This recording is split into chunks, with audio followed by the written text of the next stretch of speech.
morning, everyone, and welcome to the latest episode of On the Whistle, where we're going to be reflecting on a pretty chastening afternoon for Sunderland. I think it's fair to say, at the Etihad Stadium, beaten 3-0 by Pep Guardiola's Manchester City. As ever, we're going to have a good old chat through the game, and then we're going to get to your questions and comments that you've sent in. Thanks so much, as ever, for doing that, and have a little bit of a throw forward to some fairly big games coming up as well. So yeah, I think it was first and foremost, it was a pretty chaotic game at times, a pretty dramatic game, certainly in the second half, and an awful lot going on. I think that you could tell kind of from the opening exchanges, really, I think that Manchester City were absolutely on it. I think that was the kind of ominous feeling you had pretty much from the first whistle, and kind of in the first, I don't know, I guess maybe 15, 20 minutes, I had the feeling for the first time really that maybe Sunderland were being outclassed a little bit at this level. Even in the games usually where they haven't had much of the possession or you felt the other team's pretty much on top, you've always felt Sunderland was still in the game. Whether that's because of their set-piece threat, whether that was because of their counter-attacking threat. This was probably the first time where you couldn't really see how they were going to hurt the opposition.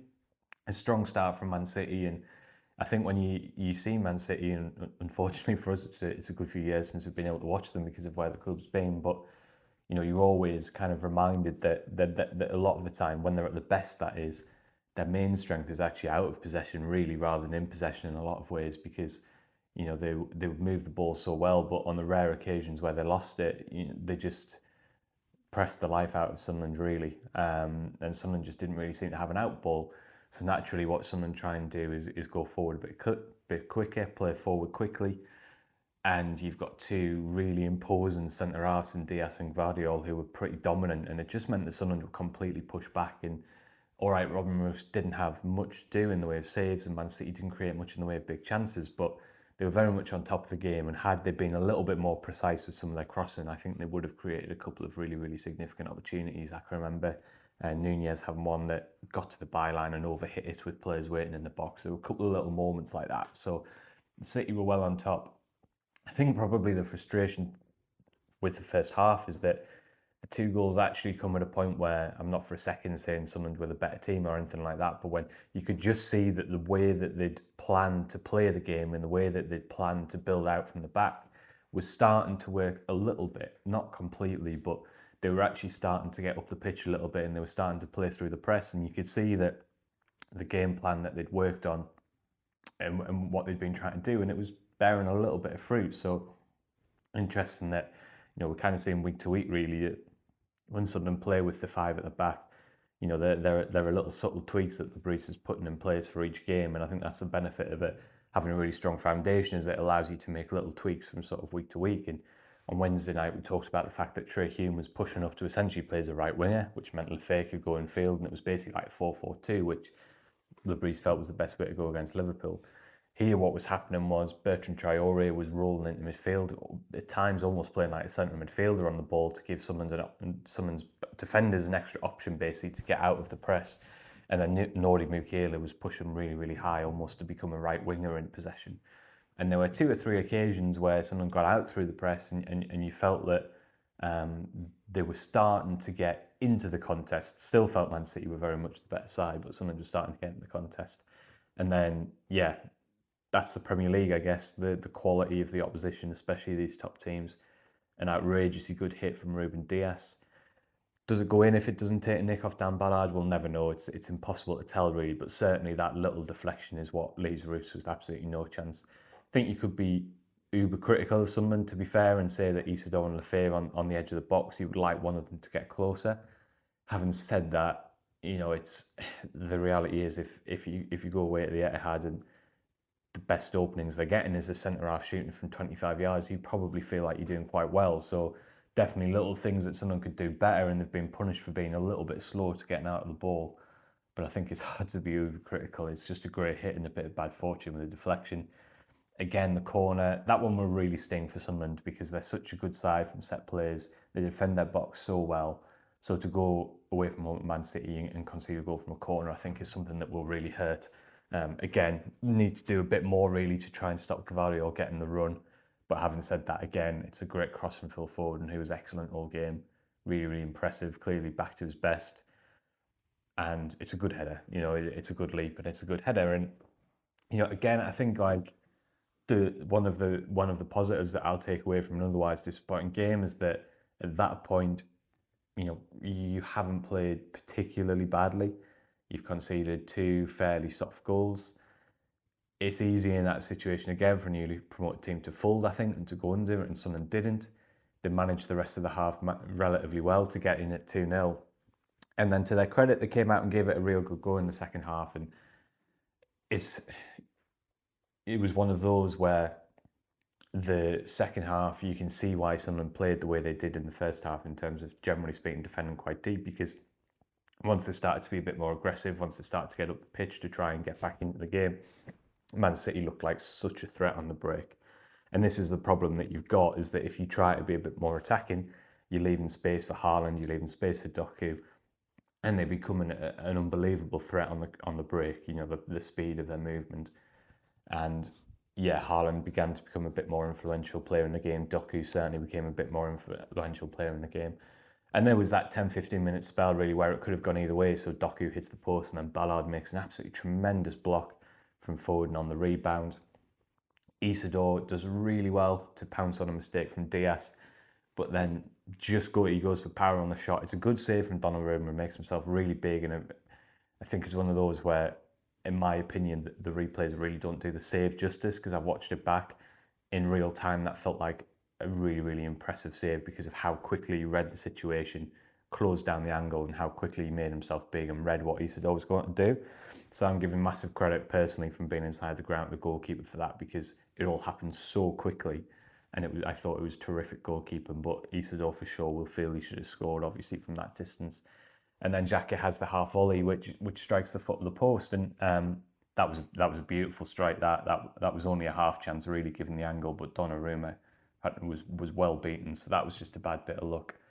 And then, of course, as City were kind of threatening to do, they get the third goal, and that obviously is the end of the game. And the substitutions from both managers off the back of that kind of reflected the fact that I think everybody understood that this was pretty much game over. A slightly surreal kind of passage of play, really, where Lebris takes off his 2 centre midfielders for very obvious reasons.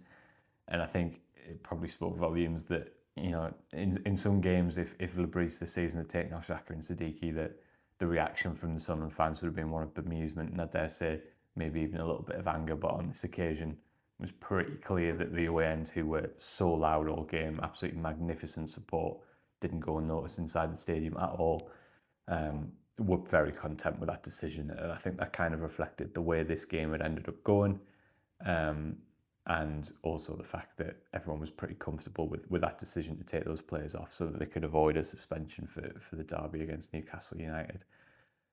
After that, the game was a bit of a mess, to be honest. I actually thought that Sunderland at times looked a real threat on the break late on. I thought that Adingra and Mundell made quite a decent little contribution, actually, in terms of adding some pace, adding some threat, carrying the ball forward well, and Sunderland could well have got a goal in that time. They were also very, very open on the break, and City, with a slightly better finishing, could have got another 2 goals, really. Reinders missed a big chance when he kind of scuffed his effort into the floor. Cherki drew a decent save from Rivs. Had it finished 4-0, you couldn't really have had any complaints, because City created some big chances later on. And I think overall for Sunderland, it was interesting speaking to Régis Lebris after the game and getting his thoughts on it. He certainly felt that this was a game too far at the end of a really demanding week. Obviously, how much that win against Bournemouth, coming from 2-0 down, took out of the team. Then going to Liverpool, the amount of work that Sunderland had to do out of possession, and they did it brilliantly well, of course. That this game was just a bit of a step too far, and that the intensity wasn't quite there from his side.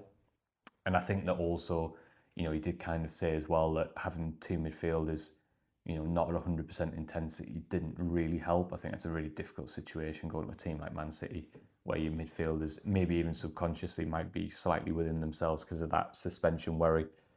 So it was just one of those days, really. I think for me, the first thing to say is that I thought Man City were top class, and it's very, very difficult for any team in this league, really, to go away to Man City and win if they are at their best. And Pep Guardiola said after the game it was one of their best performances of the year. And I think that maybe just puts it into context a little bit from a Sunderland perspective.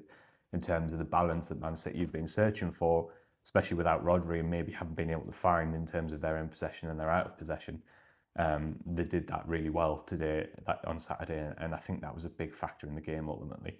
Some really special individual performances. Phil Foden, as I mentioned before, was really excellent, creative, clever, and the performance from Rayan Cherki is one that will stay with me for a while. I think back over the years and some of the performances that stick with you from opposition players against Sunderland. Omri's an obvious one, but can think back to some really special performances from players like Anelka, Deco.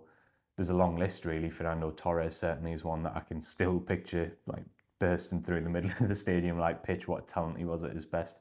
And Cherki yesterday, for me, that is one that will stick with me because he was really just mesmerising to watch. His footwork, his movement.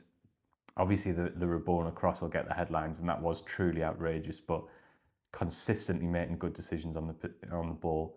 It's rare that you see a player who is so good in terms of their passing, but is also an excellent dribbler and can beat a player 1v1. It's a very rare skill set, that, and interesting that he hasn't really played much this season. Guardiola sort of talked a lot about him in his post-match press conference about how, understanding that he needs to sort of match that quality that he's got with playing for the team, and how big of stride forward he's made in terms of that in the last few weeks. And I think Man City might have unearthed a bit of a gem for the rest of the season. You never want to overreact to one game, but they are bang in the title race if that is the level of performance they can produce, especially if Rodri's going to be back in a few weeks. I'm talking about Cherki and Man City to make the point that I really do think that at the end of a tough week where Sunderland have got 4 points, which we probably all would have taken at the start of the week, I think it's maybe the one that you just have to move on from, I think, and pay credit where it's due to the opposition. I think Sunderland have definitely got some regrets. Speaking to Noah Sadiki after the game, very much gave that impression that they felt they'd shown Man City a little bit too much respect and could have been a bit more aggressive, I think, especially in the first half. So definitely a lot that Sunderland can improve and a lot they can take away from it. But I fundamentally don't think there was a huge amount wrong with the game plan. If they'd been able to hang in the game at 0-0 for a little bit longer, who knows what might have happened. So I don't think there's any need for panic. I think it's one where the team need to rest now because it's been a really tough week, and then they need to reset. And one thing that we've seen from them this season is that they've responded really well to defeat. I think they've gone on to win every game immediately after they've lost one in the Premier League. So fingers crossed they can keep on that trend. Because if they do so, it's going to be a pretty good weekend next time out, obviously. So yeah, that's just kind of my thoughts on the game. We'll have a look at some of your questions and comments. So Clayton says, what's your thoughts on Dan Neil's situation? With us taking Xhaka and Sadiki off, it would have been the perfect opportunity to give him 20 minutes, but we didn't. Obviously, we see what happens during AFCON, but I think the writing is on the wall. He has no future here. Yeah, it's a really strange one. I did ask Lebris about this after the game in his post-match press conference, specifically because quite a few of you had messaged me to ask why Neil hadn't been brought on when obviously Lebris had taken Xhaka and Sadiki off. And I do completely understand that, really, because, as you say, it would seem like the perfect opportunity to give 20 minutes to Neil in that kind of high-pressure, high-intensity environment and sort of bed him in more ahead of AFCON. So I thought that was a really... is odd decision the right word? Yeah, I guess odd decision would be the right word.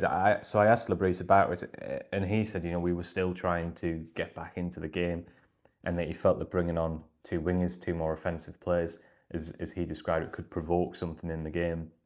And I suppose you could look at it and say it worked to an extent. Sunderland got into a couple of really good positions on the counter and just lacked a little bit of care in the final third, a couple of underhit passes when there was a player waiting in space.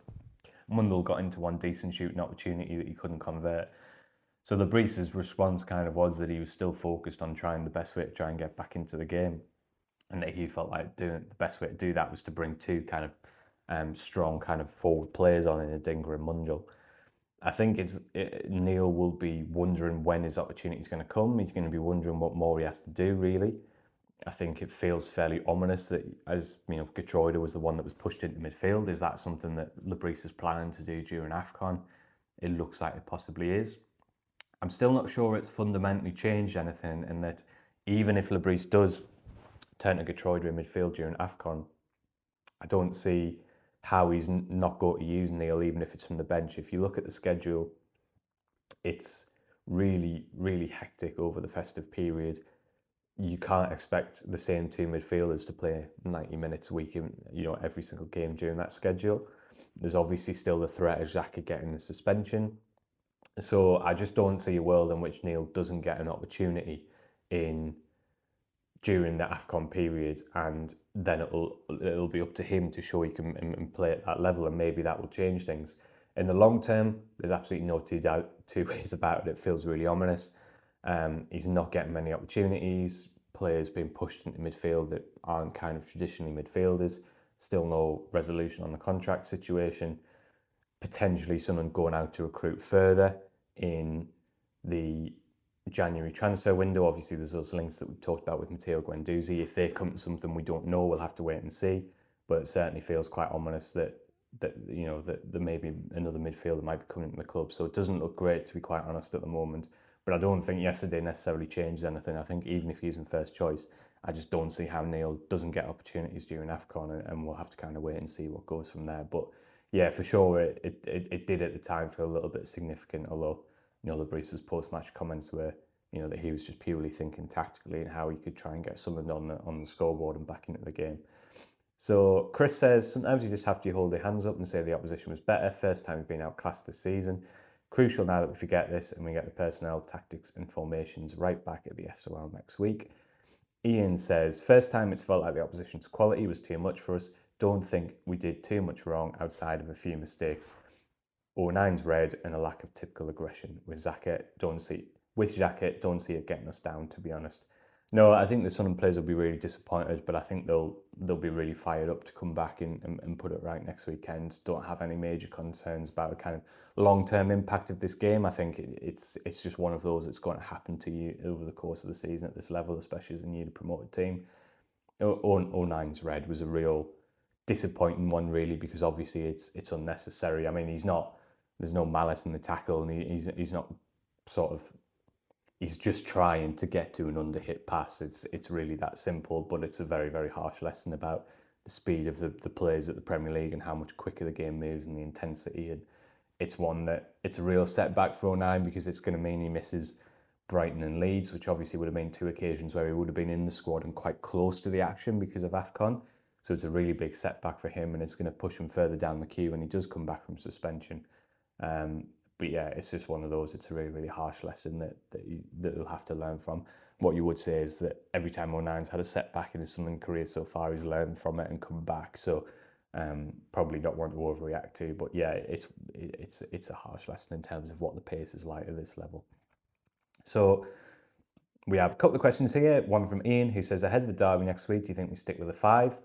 Or with their midfield, go back to the 4 and not get overrun? Also felt Isidore struggled to hold the ball up today, maybe a bit harsh in brackets, but I feel Broby and his physicality should start the derby. What do you think? Johnny says, disappointing result, but could have been different if we managed to score one of those 2 chances at the start of the second half. Yeah, I do agree with that. The only caveat being Man City felt like they could score at any point during the second half. So yeah, the whole mood would have changed inside the ground if someone had scored one of those chances. I would still probably fancy Man City to get another one themselves, although, as you say, Johnny, absolutely right. It would have been interesting to see how it goes, and anything could have happened. And Johnny also adds, how would you set up next week? I'd personally start with the back 5 to keep in the game and take it from there in the second half. Yeah, I think it's a really, really difficult decision because you want to stay in the game for as long as you can. If you're asking me personally, I would probably want to see Sunderland be quite aggressive, have an extra player both in their pressing in midfield and on the ball. We saw the downsides against Bournemouth where they got picked off a couple of times on the counter early in the game, and obviously if you go 2-0 down to Newcastle, it's going to be unbelievably difficult to get back into it. But probably my instinct is to move Lefebvre back in the centre of midfield, go with the 4 at the back, try and get the crowd into the game, try and be aggressive. Doesn't mean you have to be reckless at all, but I think that would be kind of like my preferred approach, especially if Ronaldo's fit, because obviously what he brings you defensively on the left of the back 4 is absolutely massive. So my preference would be go with 4, a team fairly similar to the one that played against Bournemouth, I think. But there won't be sort of massive criticism from me if Lebris goes for the back five. I think you can understand the merits of that and the value of trying to stay in the game for as long as possible. So really big dilemma that, and it'll be really interesting to see what Lebris does. If I would probably like to see a 4, especially in the home game. But that's just me. In terms of the striker, I would pick Broby. I don't want to criticise Isidore too much really for yesterday, because I think it wasn't his best game, but he was up against 2 really impressive centre-halves and he didn't get a great deal of service. You couldn't say that Broby's arrival particularly changed things. I also think that the Man City centre-halves probably had the better of Broby as well. So I don't think it's an easy decision, and it's certainly not a criticism of Isidore, but I do think that Broby's physical presence could be really, really useful in the derby, and I think that Isidore is a player who's shown time and time again that he can be really impressive on the break as well. So I would probably go with 4 at the back and with Broby up front, but I don't think either of them are obvious decisions, if that makes sense. It's going to be really interesting to see what Lebris does it. And just to finish, I've got a question here from Danny who says, any update on Adji Elise's fitness? Well, the answer is not particularly. I don't want to kind of speak without the full facts, but I know that Elise, so he came back to full training earlier in the season and then picked up a little injury. I don't know what the exact nature of the injury was, but it was separate to the one that had kept him out, obviously, for so long, that one he picked up against Stoke City in the FA Cup. So I asked Lebris about this, I think it was a fortnight ago, and he said that both Elise and Abdullahi were in the same boat, basically. They were back doing individual work, they were back running, making good progress in their recoveries, but they needed extra time before they could join full training. And Lebris made the point that with both of those players, if Sunderland were in the Championship, it might be a little bit different in terms of they might be able to come back into training a bit quicker, but the level and intensity of training with this group, now that it's a Premier League side, is much, much higher, and he felt that they both needed more time. So I think the fact that Elise hasn't yet come back into the under-21s, when we've seen both Cherki and Yelda do that, the fact that Sunderland have so many strong options in defence at the moment means that I don't think we'll see Elise, certainly not next weekend. It would be useful if he could be back during the AFCON period for that extra depth, but we'll have to wait and see whether that's the case. As I said, I think he is sort of on the road back to fitness, and I think he's making good progress. And as I say, as of a couple of weeks ago, he was certainly on the comeback trail and back doing some individual work at the Academy of Light. So I'll get an update next week on that and feed it back. So I'll leave that one with me. But yeah, certainly not someone who I think is coming back imminently, but someone who is making progress. So that's it for today's video. As ever, thanks so much for sending your comments and questions in. Really appreciate it. There'll be loads of content ahead of the Newcastle United game, both on this YouTube channel and also on the Sunderland website. So yeah, stay tuned for that. As ever, thanks so much for watching.